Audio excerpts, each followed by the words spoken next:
गुरु वंदे मातृ रूपम, गुरु वंदे पितृ रूपम, गुरु वंदे सुज्ञानमयम, गुरु वंदे करुणामयम। नमस्कार, मैं राजू मल्होत्रा, एक शिक्षक, विचार बनाए जिंदगी में आपका स्वागत करता हूं। Happy teachers day. भारत के निर्माताओं और भाग्य निर्माताओं को शिक्षक दिवस की हार्दिक शुभकामनाएं। इस दुनिया में 5 प्रकार के शिक्षक हैं और इन्हीं 5 प्रकार के शिक्षकों से शिक्षा ग्रहण करके हम अपने जीवन को जीविका भी देते हैं और जीवन जीने की कला भी देते हैं। तो पहला शिक्षक जो है वो है हमारी माँ। वो है हमारी माँ जिन्होंने हमें जन्म दिया, जिनकी वजह से हमारा अस्तित्व इस दुनिया में कायम है। आखिर हमारी माँ ही है जिन्होंने हमें 9 महीने पीड़ा सहकर भी हमारे को जन्म दिया। आज इस वीडियो को रोककर अपने माँ के चरणों को स्पर्श कर लेना और उनको धन्यवाद देना।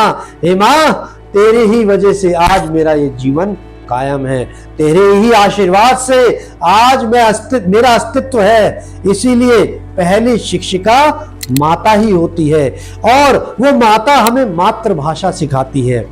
पितृभाषा क्यों नहीं सिखाती?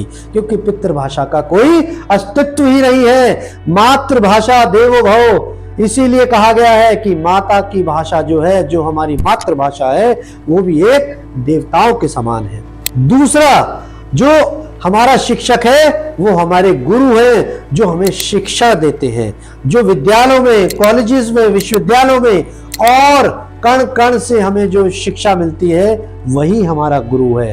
एक बार चाणक्य से पूछा कि गुरु के बारे में क्या कहा जाए, तो चाणक्य ने कहा कि गुरु कभी साधारण नहीं होता, गुरु कभी साधारण नहीं होता, प्रलय और निर्माण उसके दोनों गोद में खेलते हैं। इसलिए गुरु को कभी साधारण नहीं समझना चाहिए। और माता पिता की अगर आपको डांट पड़ रही है, गुरुओं की डांट पड़ रही है, मार भी पड़ रही है, तो याद रखिए ये उनका आशीर्वाद है। जो भी होता है वो अच्छे के लिए होता है और हमारा उसमें भला ही होता है।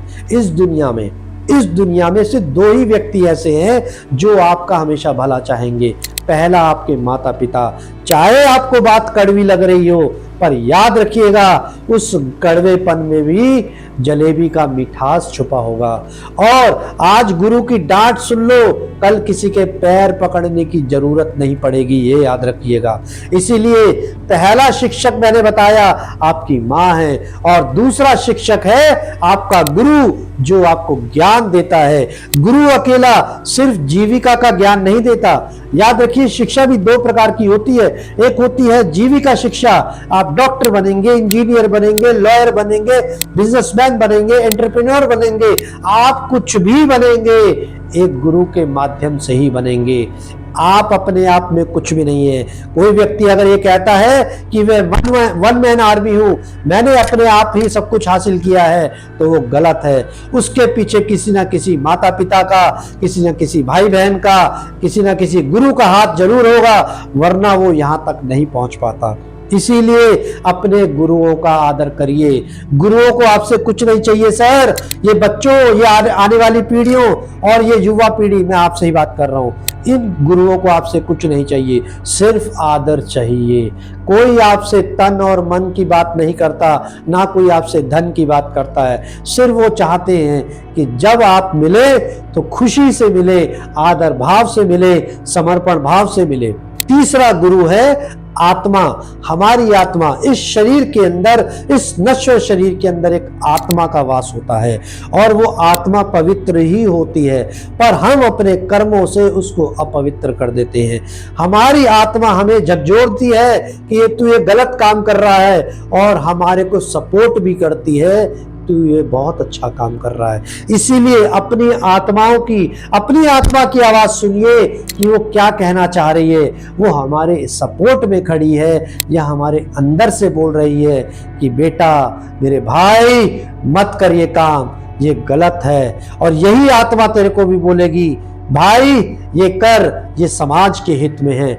जो भी आप अपनी आत्मा की आवाज सुनेंगे, आत्मा हमेशा सच बोलेगी। इसलिए तीसरा शिक्षक है हमारी आत्मा, जो हमारे को सही रास्ते पर लेके चलती है। चौथा शिक्षक जो है वो है हमारे अनुभव। जैसे जैसे हम अपने जीवन में गलतियां करते हैं हमारे को अनुभव प्राप्त होते हैं, और जैसे हमारे को अनुभव प्राप्त होते हैं उन्हीं के द्वारा हमारे को ज्ञान और सीख की प्राप्ति होती है कि किन परिस्थितियों में हमें काम करना चाहिए और कौन सा करना चाहिए।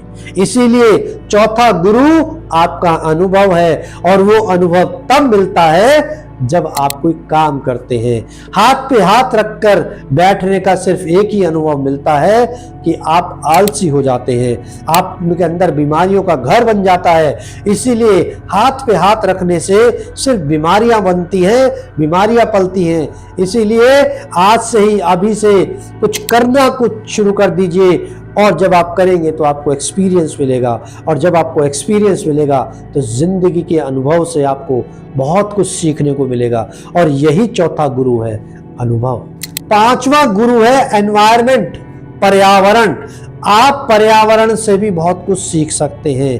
कुत्ते से हम सीख सकते हैं कि कम सोना और अलर्ट रहना, कौवों से सीख सकते हैं कि अलर्ट रहना, गिरगिट से हम सीख सकते हैं कि चारों दिशाओं में एक ही समय में कैसा देखा जा सकता है। पर हमने पर्यावरण से गलत सीख लिया। गिरगिट से ये सीखा रंग बदलना किसे कहा जाता है, इसलिए सीखना हमने गलत तरीके से सीख लिया। पर्यावरण से भी बहुत कुछ सीखा जा सकता है। चींटियों से सीखा जा सकता है कि लगातार अभ्यास और प्रयास करते रहिए, तब भी जब आपको जरूरत नहीं है और तब भी जब आपको जरूरत है। गुरु सब कुछ देखता है। आखिर 40 बच्चों की क्लास में कोई फर्स्ट आता है, कोई एवरेज रहता है, कोई फेल हो जाता है। आखिर गुरु तो एक है, तो बच्चों के बहाने अलग हो जाते हैं। अब कैसे? जो फर्स्ट आ रहा है वो कहता है कि मेरे टीचर ने बहुत अच्छा पढ़ाया, और जो एवरेज आ रहा है वो कहता है कि मेरे टीचर मेरे को अच्छे से पढ़ाते ही नहीं है, और जो फेल हो रहा है वो कहते हैं कि मेरे टीचर मेरे से दुश्मनी निकालते हैं। याद रखिए, शिक्षक सभी को एक ही निगाह से देखता है। शिक्षक कभी पक्षपात नहीं करता।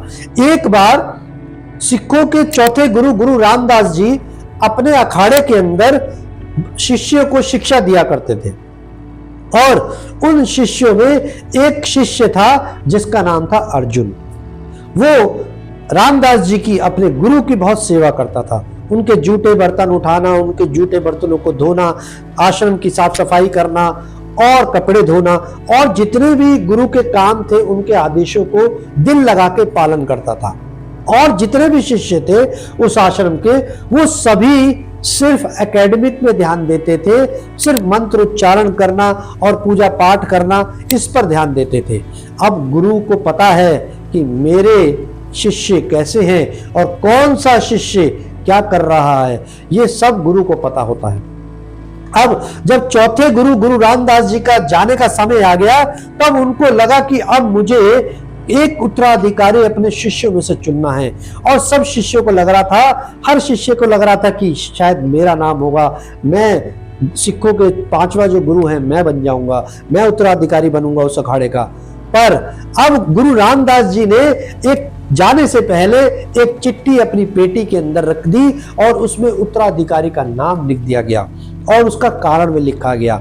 अब जब गुरु रामदास जी चले गए तो वो पेटी को खोला गया, और जब पेटी को खोला गया तो उसमें एक ही शिष्य का नाम था, और वो था गुरु अर्जुन देव जी।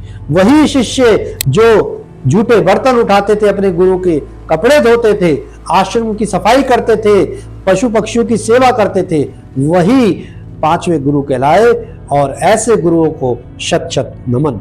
महाभारत तो सभी ने देखी होगी।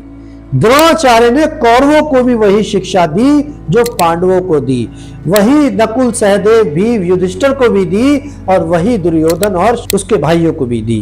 पर लेकिन अर्जुन ही क्यों सर्वश्रेष्ठ चुना गया? आखिर अर्जुन ही सबसे सर्वश्रेष्ठ धनुर्धर क्यों बना?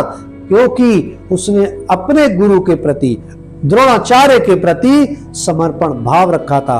दूसरा, उनके अंदर, अर्जुन के अंदर सीखने की ललक थी, वो सीखना चाहते थे। जब सारे भाई सो रहे होते थे, वो अपने गांडीव को उठाकर धनुष और बाण के साथ अपना प्रयास कर रहे होते थे।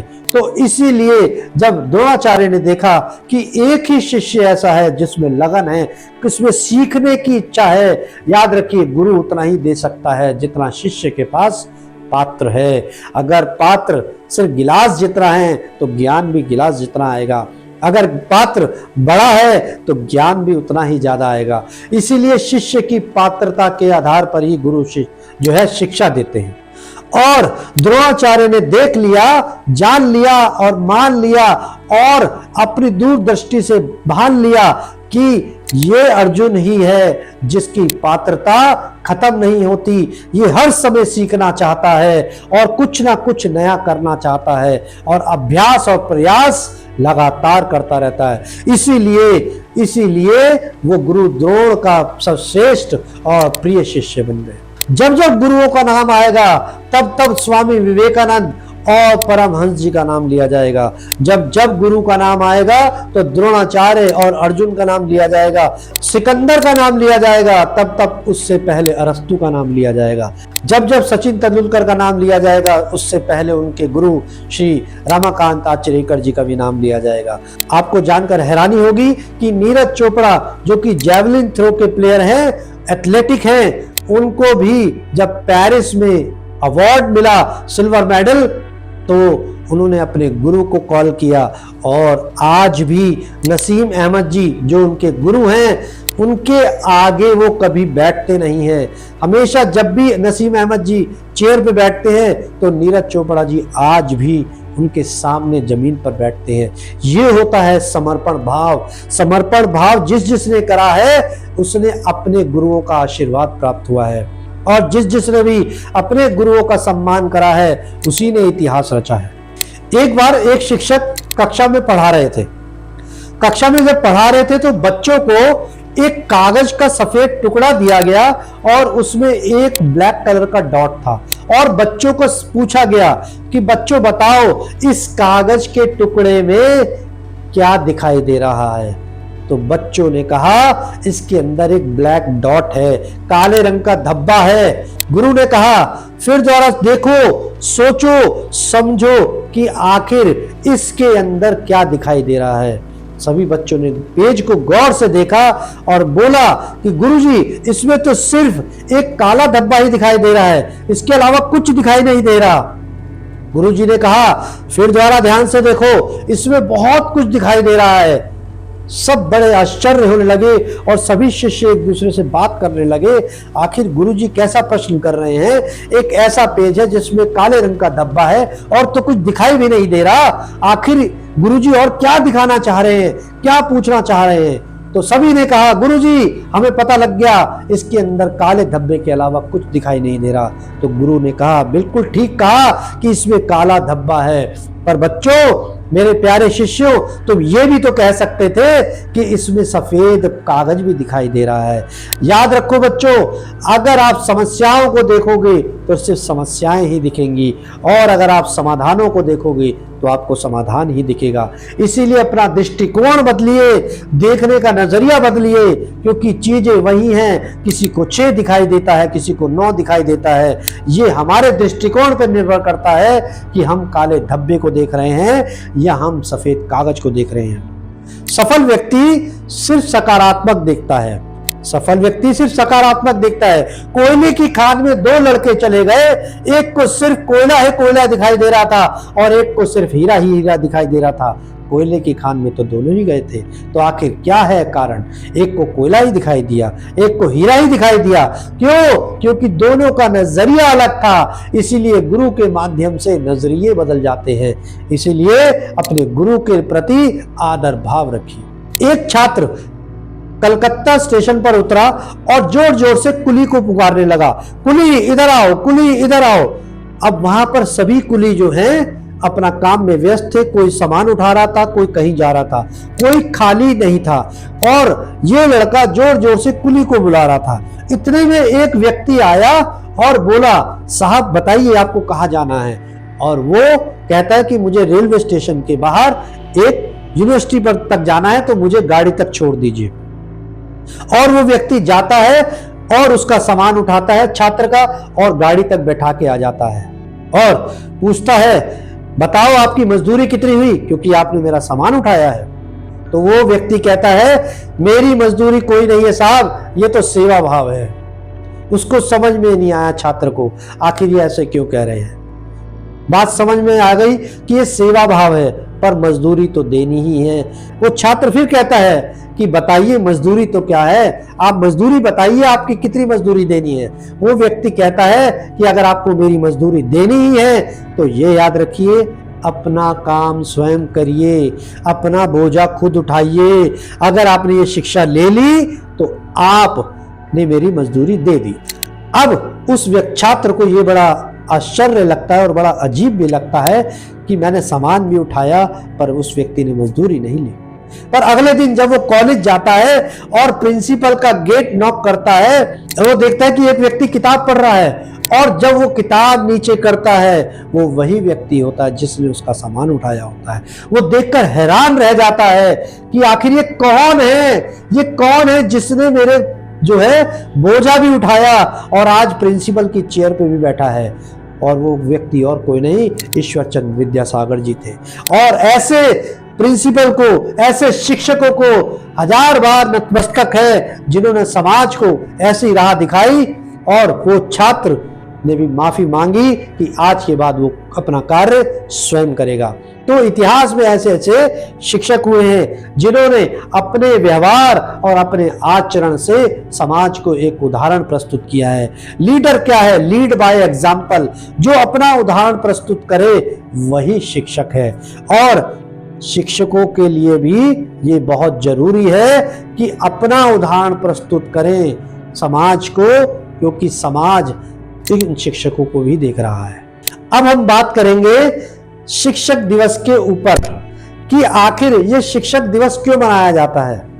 5 सितंबर 1888 को तमिलनाडु के अंदर एक बच्चे का जन्म हुआ और जिसका नाम था सर्वपल्ली राधाकृष्णन। उन्होंने बहुत अच्छी शिक्षा ग्रहण करी और उनका जो फेवरेट सब्जेक्ट था दर्शन शास्त्र, फिलॉसफी रहा। और सर्वपल्ली राधाकृष्णन जी ने अपने पूरे जीवन काल में 40 साल तक शिक्षा दी, मतलब एक शिक्षक के रूप में अपने 40 साल दिए। एक बार संस्कृत के शिक्षक ने उनको कुछ श्लोक याद करने को दिए। अब संस्कृत के शिक्षक ने उनको श्लोक जब याद करने को दिए तो उनको वो श्लोक याद नहीं हो रहे थे। सारी रात बैठे रहे, श्लोक सामने रहे, पर वो कहीं और ताकते रहे और गौर से देखते रहे। रात बीत गई पर वो उस श्लोकों की तरफ नहीं देख पाए, लेकिन वो कहीं और देखते रहे। तब संस्कृत के शिक्षक ने पूछा कि आखिर तुम संस्कृत के श्लोकों को क्यों याद नहीं कर पाए, आखिर क्या कारण रहा। तो सर्वपल्ली राधाकृष्णन जी ने कहा कि मैं रात भर दीमक को देखता रहा और दीमक किस तरीके से अपना घर बना रही है मैं उसको ही देखता रहा। तो संस्कृत के शिक्षक ने ये बात कही जो जीवन भर सर्वपल्ली राधाकृष्णन जी ने अपने साथ रखी। और वो बात क्या थी? उन्होंने कहा कि जिस तरीके से तुमने अपने ध्यान को दीमक के ऊपर लगाए रखा, अपने ध्यान को भटकने नहीं दिया, और दीमक से ये भी सीखा कि लगातार प्रयास और अभ्यास से अपना घर बनाया जा सकता है, तो उसी प्रकार से उसी ध्यान को लगाकर उसी अभ्यास और प्रयास के परिणाम स्वरूप तुम अपने भविष्य का भी निर्माण कर सकते हो। और वो बात सर्वपल्ली राधाकृष्णन जी के दिल में घर कर गई और वो दिन था और कभी भी उन्होंने अपने ध्यान को भटकने नहीं दिया और उन्होंने अपने साथ साथ अपने भारत का निर्माण भी किया। अंत में मैं आज की पीढ़ी से ये बात कहना चाहता हूं और इस वीडियो के माध्यम से यह संदेश पहुंचाना चाहता हूं कि अपने टीचर्स का आदर करिए। ये वही शिक्षक है जिन्होंने आपका जीवन निर्माण करने के लिए अपने आप को न्यौछावर कर दिया, जीवन अपना पूरा न्यौछावर कर दिया। शिक्षक एक मोमबत्ती की तरह होता है जो खुद तो जलता है पर दूसरों को, पूरे समाज को, पूरे ब्रह्मांड को उजाला कर देता है। इसीलिए अंत में अपने शिक्षकों को आदर भाव करिए, उसके प्रति समर्पण भाव रखिए और शिक्षकों को नतमस्तक होकर उनको आदर भाव करते रहिए। अंत में स्वस्थ रहिए, मस्त रहिए, खुश रहिए, अस्त व्यस्त मस्त रहिए और अपने शिक्षकों का आदर भाव करिए। आपका दिन मंगलमय हो। शिक्षक दिवस की शुभकामनाएं।